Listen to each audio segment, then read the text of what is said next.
اللہ تبارک و تعالی هو الذی جعل الشمس ضیاء والقمر نورا وقدرہ منازل لتعلموا عدد السنین والحساب۔ صدق اللہ العظیم۔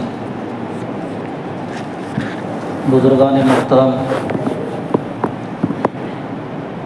عزیزان گرامی،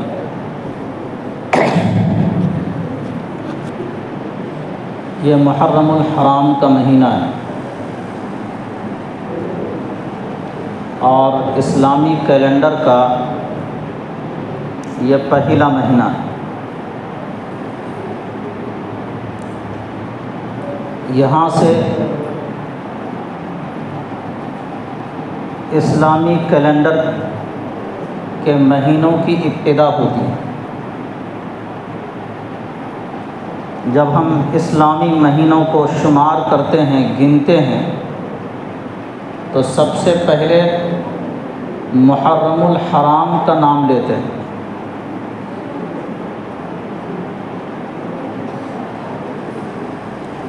اس مہینے میں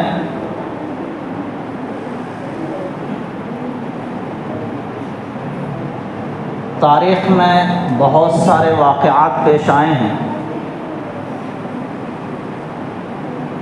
ان واقعات میں سے ایک اہم واقعہ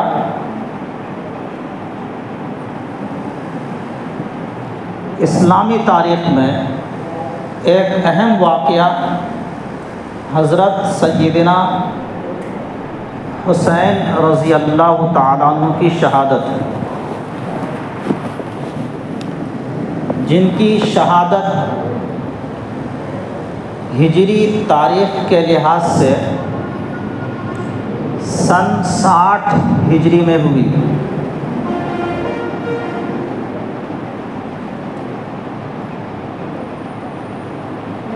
اور اس مہینے کی فضیلت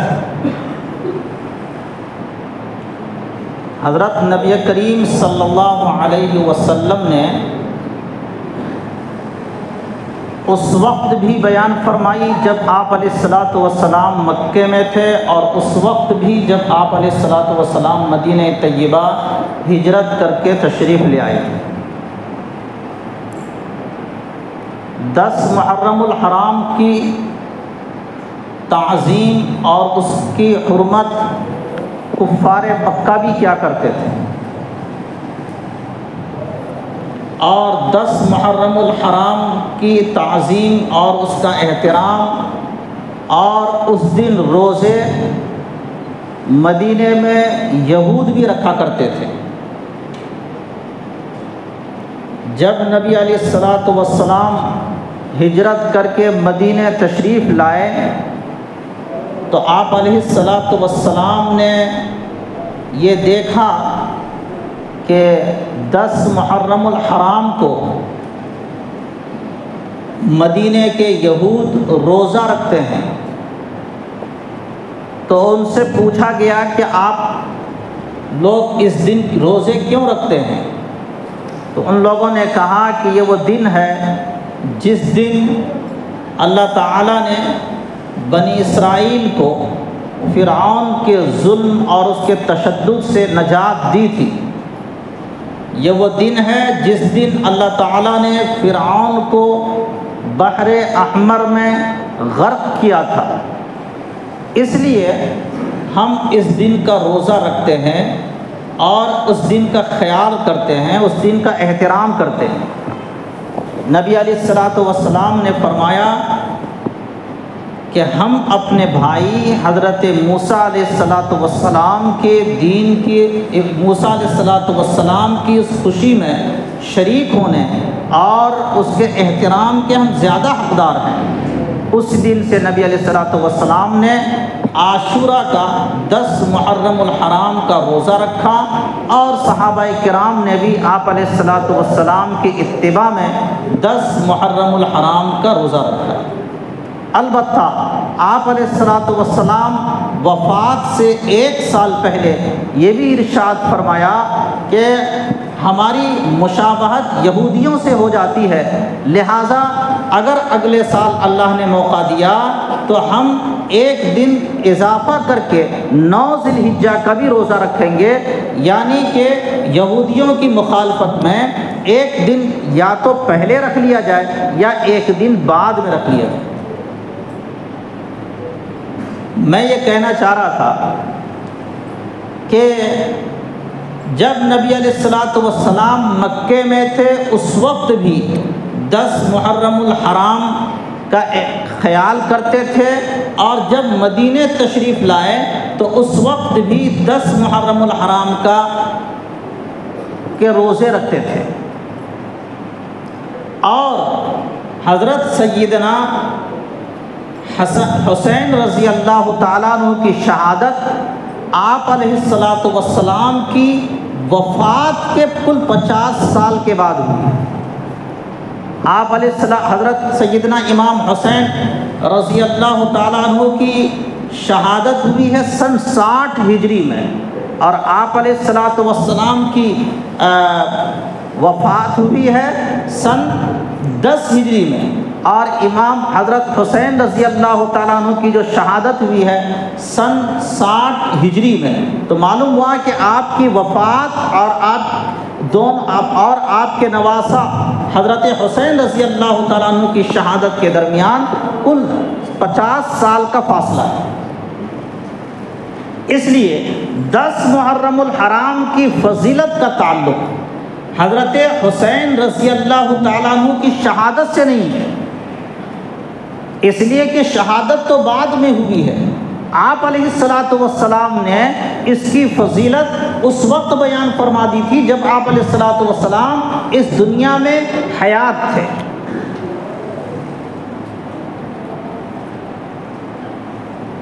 تو بعض لوگ یہ سمجھتے ہیں جیسے ہی محرم الحرام آتا ہے، بعض یہ سمجھنے لگتے ہیں کہ یہ محرم الحرام 10 محرم الحرام کی فضیلت اس بنیاد پر ہے کہ حضرت حسین رضی اللہ تعالیٰ عنہ کی اس دن شہادت ہوئی۔ 10 محرم الحرام کی فضیلت حضرت حسین رضی اللہ تعالیٰ عنہ کی شہادت سے نہیں۔ اگر یہ کہا جائے تو زیادہ صحیح ہوگا کہ حضرت امام حسین رضی اللہ تعالیٰ عنہ کی شہادت کو یہ بھی فضیلت حاصل ہے کہ ان کی شہادت 10 محرم الحرام کو ہوئی، یعنی حضرت حسین رضی اللہ تعالیٰ عنہ کی شہادت کو جہاں بہت ساری فضیلتیں حاصل ہیں، نبی علیہ الصلوۃ والسلام نے آپ کی شہادت کی پیشن گوئی فرمائی تھی، اور آپ علیہ الصلوۃ والسلام کے بہت ہی محبوب اور پیارے اور لاڈلے نواسے تھے۔ اس بنیاد پر آپ علیہ الصلوۃ والسلام کی جو شہادت ہوئی ہے، آپ علیہ رضی اللہ تعالیٰ عنہ کی جو شہادت جس بے دردی کے ساتھ ہوئی ہے، یقیناً وہ تاریخ کا بہت ہی ہولناک اور بہت ہی تاریخی واقعہ ہے۔ لیکن 10 محرم الحرام کی فضیلت آپ کی شہادت کی وجہ سے ہوئی ہے، ایسا نہیں ہے۔ جیسا کہ میں نے خود حدیث پاک میں بیان کیا کہ اس دن حضرت موسیٰ علیہ السلام اور ان کی قوم کو فرعون کے ظلم اور تشدد سے نجات ملی تھی، لہذا اس دن کی تاریخ اس لحاظ سے بھی اہمیت رکھتی ہے۔ خیر، میں نے موضوع اختیار یہ کیا ہے کہ یہ اسلامی تاریخ کا پہلا مہینہ ہے، اور اس مہینے میں جہاں بہت سارے احکامات اللہ تعالیٰ نے ہمیں عطا فرمائے ہیں، ان احکامات میں سے ایک حکم یہ ہے کہ 10 محرم الحرام کا روزہ مسنون ہے،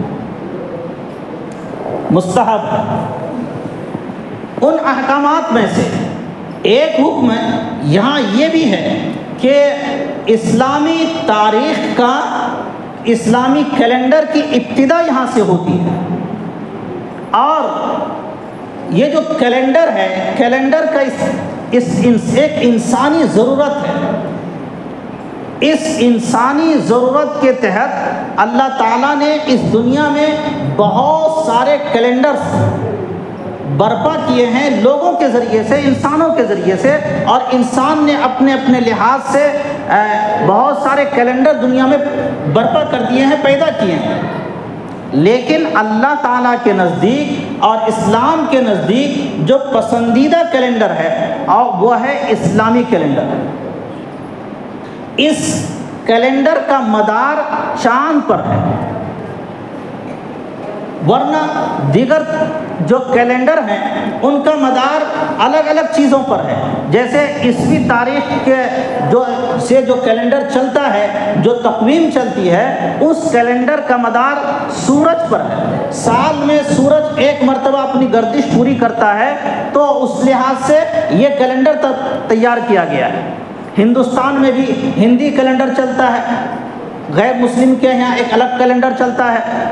اسی طرح سے اسلام کا جو کیلنڈر ہے وہ ہے عربی مہینوں کے لحاظ سے، جس کا مدار چاند پر ہے، چاند کی گردش پر ہے۔ چونکہ چاند ایک بار اپنی گردش مہینے میں مکمل کر لیتا ہے، اس لیے اس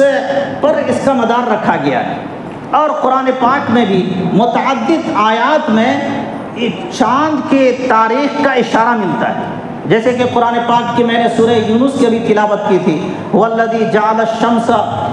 ضِيَاءً وَالْقَمَرَ نُورًا وَقَدَّرَهُ مَنَازِلَ لِتَعْلَمُوا عَدَدَ السِّنِينَ وَالْحِسَابَ۔ اللہ تعالیٰ نے سورج کو روشن بنایا ہے اور چاند کو نور بنایا ہے، اور چاند کی منزلیں اللہ تعالیٰ نے طے کر دی ہیں۔ قَدَّرَهُ ضمیر کا مرجع القمر ہے۔ اللہ تعالیٰ نے چاند کی منزلیں طے کی ہیں، اور یہ جو منزلیں اللہ نے طے کی ہیں اس کا مقصد بیان فرمایا، لِتَعْلَمُوا عَدَدَ السِّنِينَ وَالْحِسَابَ، تاکہ تم سالوں کے تعداد کو جان سکو اور اپنی ضروریات کے جو دیگر حساب ہیں ان حساب کو بھی جان سکو۔ حساب ہوتا ہے ہم جب مثال کے طور پر ہم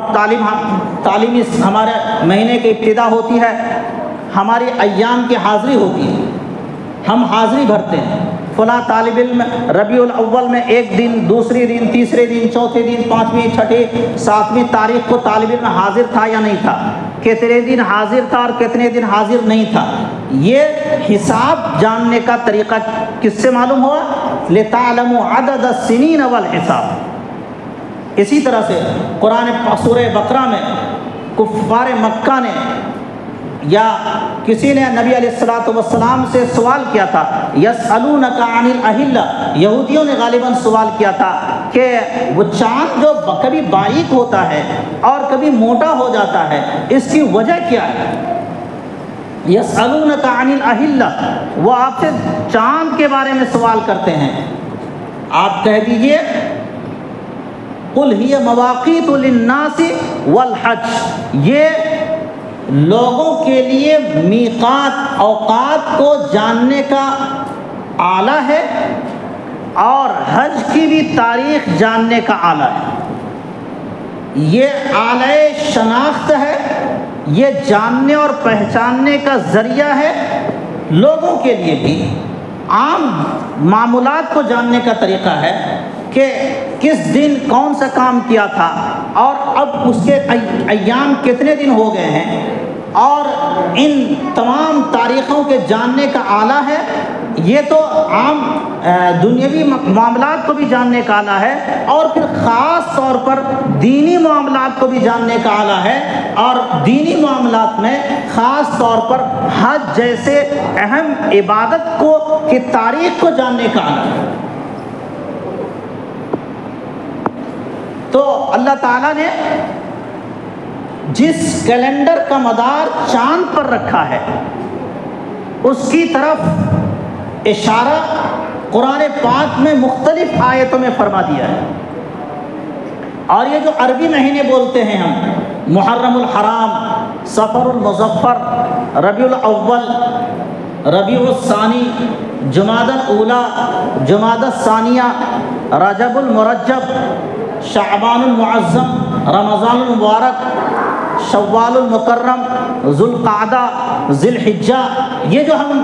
مہینوں کے نام بولا کرتے ہیں، اس کے بارے میں بھی اللہ تعالیٰ نے قرآن میں فرما دیا ہے کہ یہ سب نام، اس کی ترتیب، اس کے احکامات اللہ نے اس دن مقرر کر دیے تھے جس دن کے آسمان اور زمین کو اللہ نے پیدا فرمایا ہے۔ ان عدت الشہور عند اللہ 12 شہرا فی کتاب اللہ یوم خلق السماوات والارض، مہینوں کی تعداد اللہ تعالیٰ کے نزدیک 12 ہیں،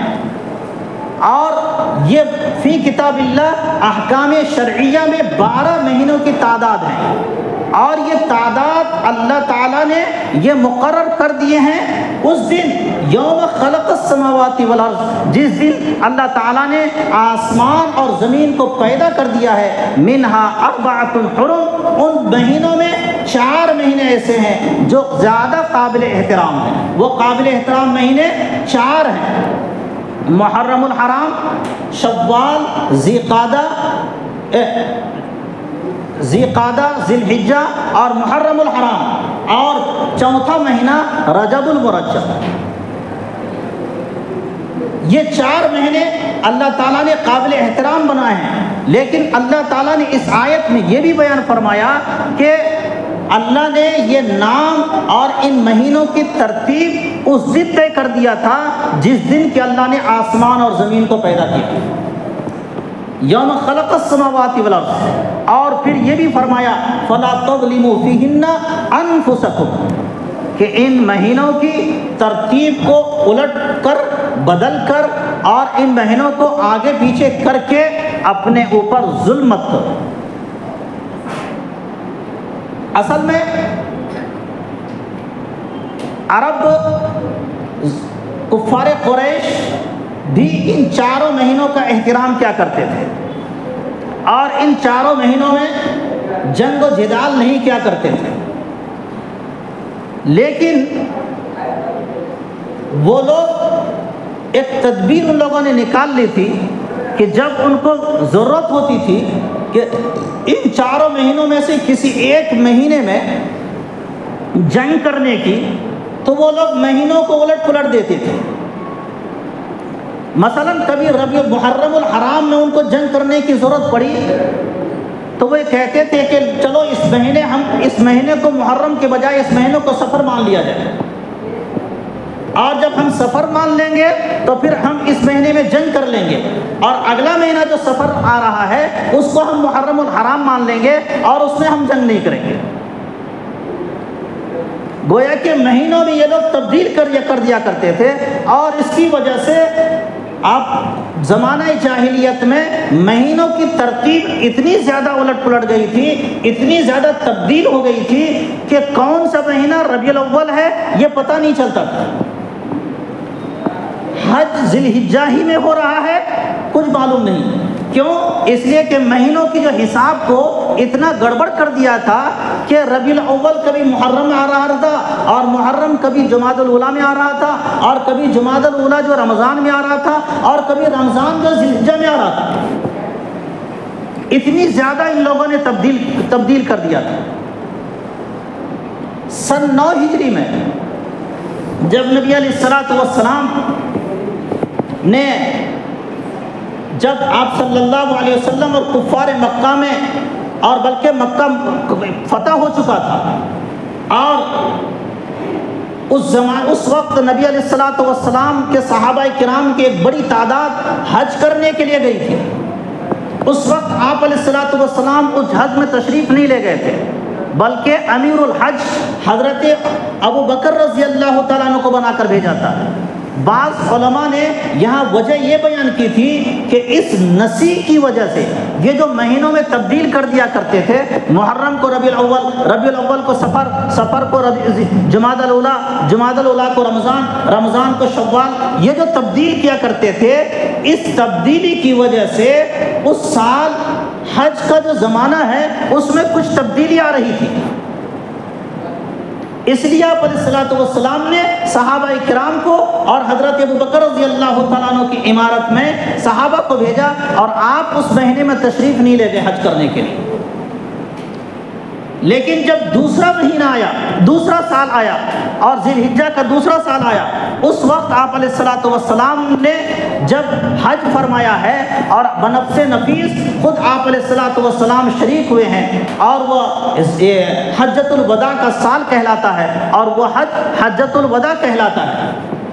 اس موقع پر آپ علیہ الصلوۃ والسلام نے جو خطبہ دیا ہے تمام صحابہ کرام کے سامنے، 1.25 لاکھ صحابہ کرام کے سامنے، ان الزمان قد استدار کہیئتہ یوم خلق السماوات والارض، کہ وہ جو سال تھا، وہ سال عربوں کے حساب سے بھی جو گڑبڑ کر دیا تھا ان لوگوں نے، اس لحاظ سے بھی ذی الحجہ ہی میں آیا ہوا تھا، محرم میں ہی آیا ہوا تھا، سفر میں ہی آیا ہوا تھا، ربیع الاول میں ہی آیا تھا، اور سال کا پورا نظام جس مہینے میں جس وقت آنا تھا، جو مہینہ، وہ مہینہ اپنے وقت پر آ چکا تھا۔ گویا کہ آپ علیہ الصلوۃ والسلام نے جو اس وقت حج فرمایا تھا، وہ اسی ذی الحجہ میں فرمایا تھا جو ذی الحجہ کا صحیح وقت تھا۔ اسی لیے آپ علیہ الصلوۃ والسلام نے تمام صحابہ کرام کے سامنے یہ اعلان فرمایا، ان الزمان قد استدار کہیئتہ یوم خلق السماوات والارض، زمانہ اپنی جگہ پر آ چکا ہے، اور اسی جگہ پر آ چکا ہے جس جگہ پر کہ اللہ تعالیٰ نے زمانے کو پیدا کیا تھا، جس دن کے پیدا کیا، جس دن اللہ نے زمانے کو پیدا کیا تھا، اور زمانے کو پیدا کرنے کے دن جس دن محرم کو محرم قرار دیا تھا، جس دن سفر کو سفر قرار دیا تھا، جس دن ربیع الاول کو ربیع الاول قرار دیا تھا، جس دن ربیع الثانی کو ربیع الثانی قرار دیا تھا، جس دن جمادی الاولیٰ کو جمادی الاولیٰ قرار دیا تھا، جس دن جمادی الاخرہ کو جمادی الاخرہ قرار دیا تھا، جس دن رمضان کو رمضان قرار دیا تھا، اور جس دن ذی الحجہ کو ذی الحجہ قرار دیا تھا، اس دن آ چکا تھا۔ اس دن آپ علیہ الصلوۃ والسلام نے فرمایا کہ آج کے بعد سے اس مہینے کے اندر میں کوئی تبدیلی نہیں کی جائے گی، فَلَا تَظْلِمُوا فِيهِنَّ أَنفُسَكُمْ، لہذا اب اس میں کمی کر کے اپنے اوپر ظلم نہ کرنا، اس لیے کہ یہ کمی کرنا اللہ تعالیٰ کی تخلیق پر ظلم کرنا ہے، اور تخلیق کے خلاف کرنا ہے، اللہ کی فطرت کے خلاف کرنا ہے، اور اللہ کی فطرت کے خلاف کرنا گویا اپنے اوپر ظلم کرنا ہے۔ یہ اسلامی کیلنڈر کی جو اہمیت تھی مہینوں کے لحاظ سے، وہ میں نے بیان کی۔ اسلامی کیلنڈر کا جو تاریخ اور اس کا جو اس کے جو سال ہیں، اس سال کی ابتدا دراصل حضرت عمر فاروق رضی اللہ تعالیٰ عنہ کے زمانے سے ہوئی۔ اس سلسلے میں بھی قریب 3 روایتیں ہیں۔ ایک روایت میں ہے کہ حضرت ابو موسیٰ اشعری رضی اللہ تعالیٰ عنہ، جو اس وقت کوفہ کے گورنر تھے، انہوں نے یہ حضرت عمر کو یہ خط لکھا کہ آپ کی جانب سے، امیر المؤمنین کی جانب سے ہمیں یہ آرڈر آتے ہیں، احکامات آتے ہیں، لیکن کس دن آتا ہے، کب تک کے لیے یہ حکم ہے، ہمیں یہ معلوم نہیں ہوتا ہے۔ لہذا آپ امیر المومنین ایک تاریخ طے کریں، اور اس تاریخ کے لحاظ سے کس محرم الحرام صفر المظفر کی کون سی تاریخ اور کس سن میں یہ واقعہ حکم آیا ہے، اس لحاظ سے ہمیں بھیجیں۔ نہ حضرت عمر فاروق رضی اللہ تعالیٰ عنہ نے جب یہ بات سنی تو ان کی سمجھ میں یہ بات آئی کہ ہاں، ہمارے لیے بھی کوئی دن، تاریخ اور سن کے لحاظ سے ہمارے پاس کوئی مکمل نظام، مکمل تقویم اور کیلنڈر کا مکمل سسٹم ہونا چاہیے۔ حضرت عمر فاروق رضی اللہ تعالیٰ عنہ نے اپنے صحابہ، موجود بڑے بڑے صحابہ کرام کو اس وقت بلایا، ان میں حضرت علی رضی اللہ تعالیٰ عنہ، حضرت عثمان غنی رضی اللہ تعالیٰ عنہ اور دوسرے صحابہ تھے، ان کو بھی بلایا۔ بعض روایت میں ہے کہ ایک کسی شخص نے وہی کھڑے ہو کر کہا کہ عمر تم تاریخ لکھنا شروع کرو۔ انہوں نے کہا کہ تاریخ کا کیا مطلب؟ کہا کہ جس طرح عجم کے لوگ لکھتے ہیں کہ یہ حکم فلاں تاریخ فلاں سن اور کا حکم ہے، لہذا اس طرح سے آپ بھی تاریخ لکھا کریں۔ اس پر حضرت عمر نے صحابہ کرام کو بلایا، اور ایک روایت میں یہ بھی ہے کہ خود حضرت عمر رضی اللہ تعالیٰ عنہ کے ذہن میں یہ بات آئی کہ کوئی ہمارا ایک اسلامی تشخص ہونا چاہیے، اسلامی خصوصیت کے ساتھ ایک کیلنڈر ہونا چاہیے، جس کیلنڈر کا ہم اہل اسلام خاص طور پر اس کی پیروی کریں۔ اس کے لیے حضرت عمر فاروق رضی اللہ تعالیٰ عنہ نے صحابہ کرام کو بلایا اور تمام صحابہ کرام جو اس وقت بڑے بڑے سربراہ صحابہ کرام تھے، اکابر صحابہ کرام تھے، ان صحابہ کو بلا کر حضرت عمر فاروق رضی اللہ تعالیٰ عنہ نے مشورہ کیا، اور مشورے میں مختلف رائیں آئیں، اور یہ کہا کہ ہماری تاریخ کی ابتدا کہاں سے ہونی چاہیے۔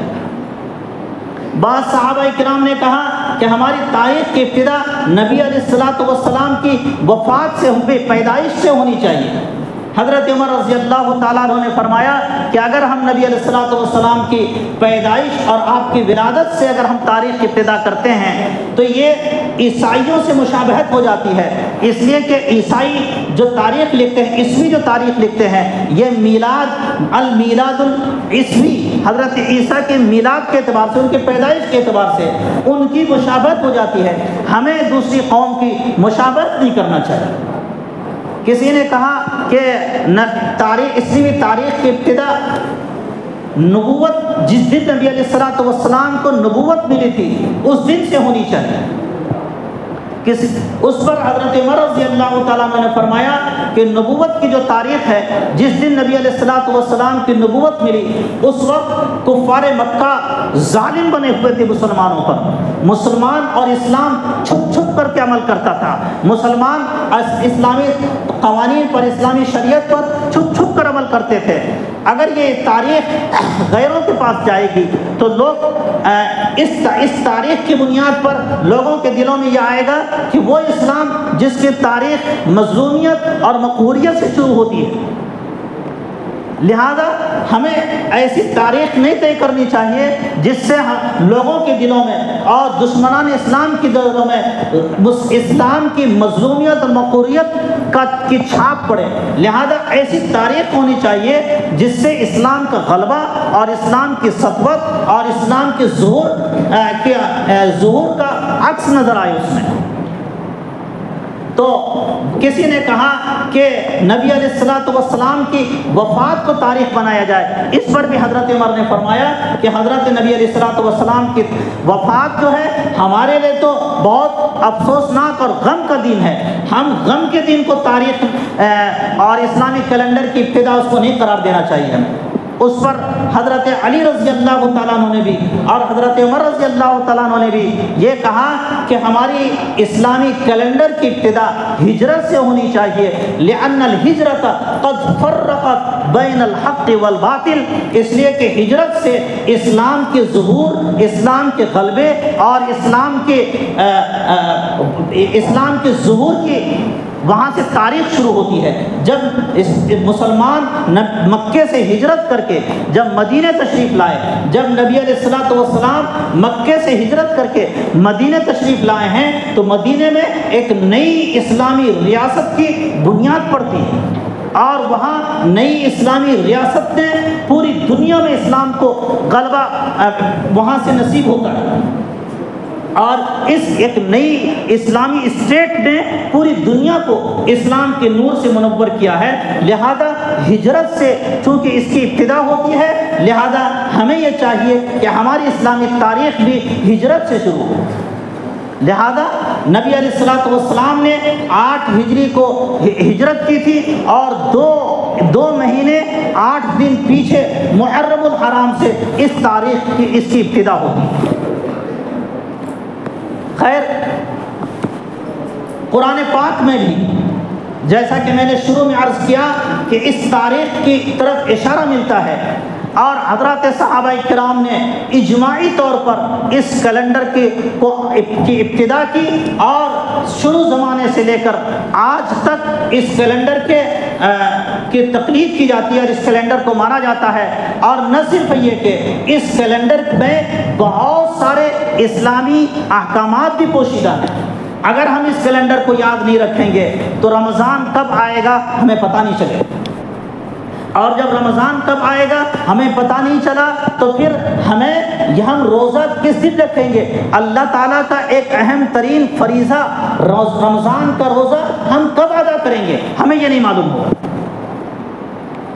اسی طرح سے حج جیسی اہم ترین عبادت اگر اس کا التزام نہ کیا گیا کہ عربی مہینے کی ابتدا کب ہے، کس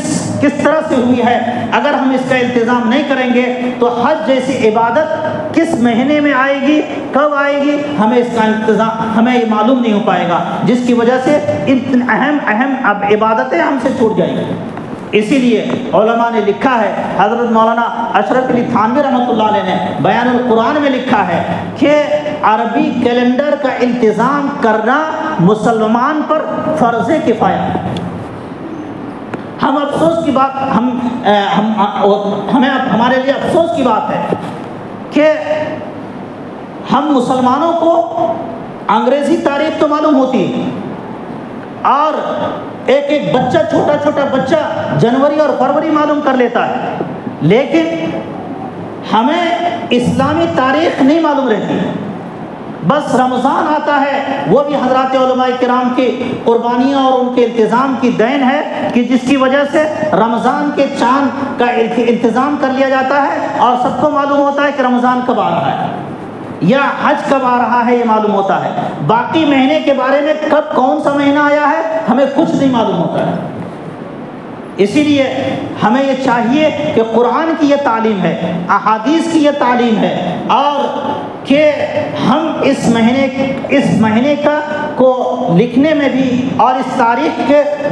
جاننے میں بھی اور لکھنے میں، پڑھنے میں، ہر وقت بات کرنے میں، ایک دوسرے سے تذکرہ کرنے میں اس کا التزام کریں، اس لیے کہ فرض کفایہ ہے۔ خدا نہ خواستہ اگر یہ مٹ گیا تو پوری امت گناہ گار ہوگی۔ اللہ تعالیٰ ہمیں اس پر عمل کی توفیق عطا فرمائے۔